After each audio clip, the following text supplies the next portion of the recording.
Break in period শেষ না হওয়ায় বাইকটার উপরে এখনও ঠিকমতো টর্চার করতে পারতেছি না।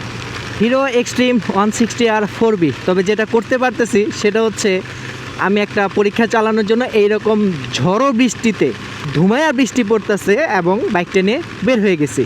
আমি এখন যতক্ষণ সম্ভব বাইকটা রাইড করব এই বৃষ্টির মধ্যে।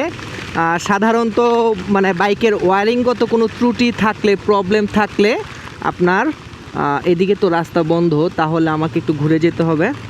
তো যেটা বলতেছিলাম যে ওয়ারিংগত ত্রুটি অথবা বৃষ্টির পানিটাকে ঠিকঠাক মতো বের করে দিতে পারার সুযোগ না থাকলে কিন্তু বৃষ্টিতে রাইড করতে গেলে বাইকে একটু সমস্যা হইতে পারে।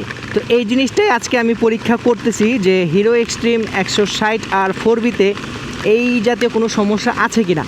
আমি জানি নাই, কারণ অলরেডি আমি বাইকটা সেদিন রাতে প্রায় আধা ঘন্টা এরকম বৃষ্টিতে রাইড করেছি, তবে এত ঝুম বৃষ্টি ছিল না।